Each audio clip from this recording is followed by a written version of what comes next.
മോദി 2.4 സർക്കാരിന് പുതിയ പേര് വീണിരിക്കുകയാണ്. യു ടേൺ സർക്കാർ എന്ന്.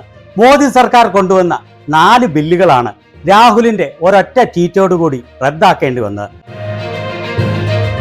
ഷാഡോ പ്രൈം മിനിസ്റ്റർ രാഹുൽ ഗാന്ധിയാണോ യഥാർത്ഥ പ്രൈം മിനിസ്റ്റർ എന്ന് പലരും സംശയിച്ചെങ്കിൽ കുറ്റം പറയാനാവില്ല. ഇപ്രാവശ്യം 400 പാറിച്ച് രാജ്യത്തെ ജനതയെ അടിച്ചമർത്തി ഭരിക്കാമെന്നായിരുന്നു മോദി സ്വപ്നം കണ്ടിരുന്നത്. എന്നാൽ കഴിഞ്ഞ 10 വർഷത്തിൽ രാജ്യത്തെ ഛിന്നഭിന്നമാക്കി സർവ്വരംഗത്തെയും തകർത്ത മോദിയെ ജനം താമസിച്ചാണെങ്കിലും തിരിച്ചറിഞ്ഞു. ആ തിരിച്ചറിവ് അല്പം താമസിച്ചു പോയതിനാൽ കഷ്ടിച്ച് 240 സീറ്റുകളും നിതീഷ് നായിഡുവിന്റെ പിന്തുണയുമായി 3ാം പ്രാവശ്യം പ്രധാനമന്ത്രിയാകാൻ മോദിക്ക് സാധിച്ചു. എന്നാൽ 3ാം പ്രാവശ്യം പ്രധാനമന്ത്രി ആയിക്കഴിഞ്ഞ് മോദിയുടെ ഒരു സ്വേച്ഛാധിപത്യ ബില്ലുകളും പാസ്സാക്കാൻ കഴിയാത്ത അവസ്ഥയാണ് ഇപ്പോഴുള്ളത്. പേരിനൊരു പ്രധാനമന്ത്രി എന്നുള്ള അവസ്ഥയിലായിരിക്കുന്നു നരേന്ദ്രമോദി. പല പ്രമുഖ മാധ്യമങ്ങളും രാഹുൽ ഗാന്ധിയെ ഷാഡോ പ്രൈം മിനിസ്റ്റർ എന്ന് പോലും വിളിക്കാൻ തുടങ്ങി. കാരണം അദ്ദേഹം പറയുന്നത് പോലെയാണ് ഇപ്പോൾ രാജ്യത്ത് കാര്യങ്ങൾ നടക്കുന്നത്. മോദിയുടെ 4 സ്വേച്ഛാധിപത്യ ബില്ലുകളാണ് രാഹുൽ ഗാന്ധിയുടെ ഓരോ ട്വീറ്റോടുകൂടി ആവിയായി പോയത്. അതിൽ ഒന്നാമത്തേത് ധനമന്ത്രി നിർമ്മല സീതാരാമന്റെ ബഡ്ജറ്റിൽ ഇൻഡക്ഷൻ മാറ്റിയത് പ്രതിപക്ഷത്തിന്റെയും രാഹുൽ ഗാന്ധിയുടെയും ശക്തമായ എതിർപ്പിനെ തുടർന്ന് പുനഃസ്ഥാപിക്കേണ്ടി വന്നു എന്നുള്ളത്. അടുത്തത് മുസ്ലിം സമുദായത്തെ അടിച്ചൊതുക്കാൻ വേണ്ടി കൊണ്ടുവന്ന വഖഫ് ബോർഡ് ബില്ലായിരുന്നു. എൻഡി മുന്നണിക്ക് പാർലമെന്റിൽ 25ഓളം സീറ്റുകളുടെ ഭൂരിപക്ഷം ഉണ്ടായിരുന്നിട്ടും ജോയിന്റ് പാർലമെന്ററി കമ്മിറ്റിയുടെ പരിഗണനയ്ക്ക് വിടേണ്ടി വന്നു ഈ ബില്ല്. അടുത്ത ഊഴം മോദിയുടെ കള്ളത്തരങ്ങളെയും തെറ്റായ നയങ്ങളെയും ജനാധിപത്യ വിരുദ്ധ നയങ്ങളെയും തുറന്നു കാണിക്കുന്ന സോഷ്യൽ മീഡിയ ഇൻഫ്ലുവൻസേഴ്സിനെ ഒതുക്കാൻ വേണ്ടി തയ്യാറാക്കിയ ബ്രോഡ്കാസ്റ്റിംഗ് ബില്ലായിരുന്നു. മോദിക്ക് വേണ്ടി 2 രൂപ കൂലിയെഴുത്ത് നടത്തുന്ന വളരെയേറെ പേർക്ക് ഈ ബില്ലിന്റെ ഡ്രാഫ്റ്റ് അയച്ചു കൊടുക്കുകയും ചെയ്തിരുന്നു. എന്നാൽ ശക്തമായ പ്രതിഷേധത്തെ തുടർന്ന് ഏകാധിപത്യപരമായ ജനാധിപത്യ വിരുദ്ധമായ ഈ ബില്ല് പുതിയ രൂപത്തിൽ അവതരിപ്പിക്കും എന്ന് ആദ്യം പറഞ്ഞിരുന്നു.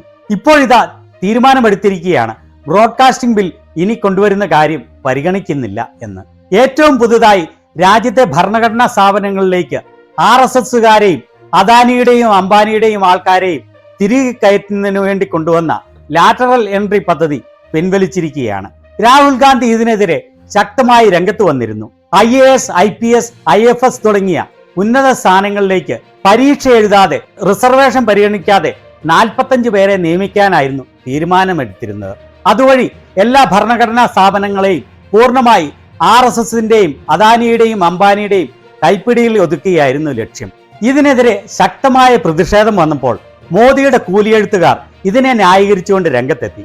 അതിൽ ഏറ്റവും നാണം കെട്ടത് റീൽ മന്ത്രി അശ്വിനി വൈഷ്ണവാണ്.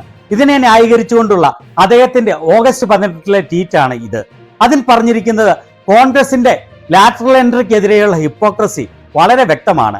ലാറ്ററൽ എൻട്രിയുടെ കൺസെപ്റ്റ് കൊണ്ടുവന്നത് വീരപ്പ മൊയ്ലിയുടെ അധ്യക്ഷതയിലുള്ള അഡ്മിൻ റിഫോംസ് കമ്മിറ്റിയായിരുന്നു. UPA കാലഘട്ടത്തിൽ ഈ കമ്മിറ്റി എക്സ്പെർട്ട് ആൾക്കാരെ അതിവൈദഗ്ധ്യമുള്ള തസ്തികകളിലേക്ക് നിയമിക്കുന്നത് റെക്കമെൻഡ് ചെയ്തിരുന്നു. NDA ഗവൺമെന്റ് വളരെ സുതാര്യമായി ഇത് നടപ്പിലാക്കാൻ ഒരു റിക്രൂട്ട്മെന്റ് പ്രോസസ്സാണ് കൊണ്ടുവന്നത്. ഇത് ഭരണനിർവഹണത്തെ മെച്ചപ്പെട്ടതാക്കും. പക്ഷെ ഒരു കാര്യമുണ്ട്, UPA ഗവൺമെന്റിന്റെ കാലത്ത് ഇങ്ങനെ ഒരു റെക്കമെൻഡേഷൻ ഉണ്ടായെങ്കിലും അത് ശരിയല്ലെന്ന് കണ്ട് അവർ നടപ്പിലാക്കിയില്ല എന്നുള്ളതാണ് വസ്തുത.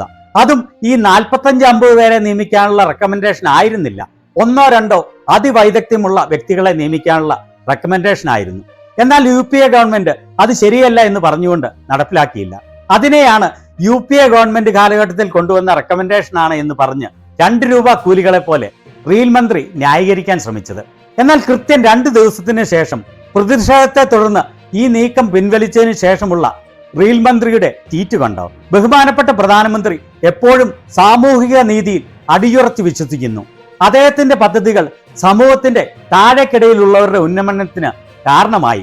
ലാറ്ററൽ എൻട്രി റിസർവേഷനുമായി ബന്ധപ്പെടുത്തി റൈറ്റ് ആക്കാനുള്ള അദ്ദേഹത്തിന്റെ തീരുമാനം സാമൂഹിക നീതിയോടുള്ള അദ്ദേഹത്തിന്റെ കമ്മിറ്റ്മെന്റ് ആണ് കാണിക്കുന്നതെന്ന്. കഷ്ടം തന്നെ ഷാജി എന്ന് പറഞ്ഞാൽ മതിയല്ലോ. 2 ദിവസം മുൻപ് ഛർദ്ദിച്ചത് അതേപടി വിഴുങ്ങി ഇപ്പോൾ പിൻവലിച്ചതും മോദിയുടെ സാമൂഹിക പ്രതിബദ്ധതയാണ് കാണിക്കുന്നത് എന്ന് പറയേണ്ടി വരുന്ന അവസ്ഥ. മോദിയുടെ മന്ദഭക്തന്മാർ എല്ലാം വളരെ നിരാശരാണ്. ഇതാ ഒരാൾ പറഞ്ഞിരിക്കുന്നത് കണ്ടോ? 99 MPമാരുള്ള രാഹുൽ ഗാന്ധിയാണ് രാജ്യത്തെ യഥാർത്ഥ പ്രധാനമന്ത്രി എന്ന് തോന്നുന്നു.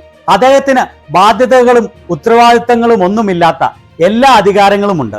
അദ്ദേഹം ഒരു പ്രാവശ്യം ട്വീറ്റ് ചെയ്താൽ മോദി ഗവൺമെന്റ് മുട്ടുമടക്കുന്ന കാഴ്ചയാണ് കാണുന്നത്. Shame on you BJP. ഇതാ വേറൊരു ഭക്തൻ വളരെ നിരാശയോടുകൂടി എഴുതിയിരിക്കുന്നു.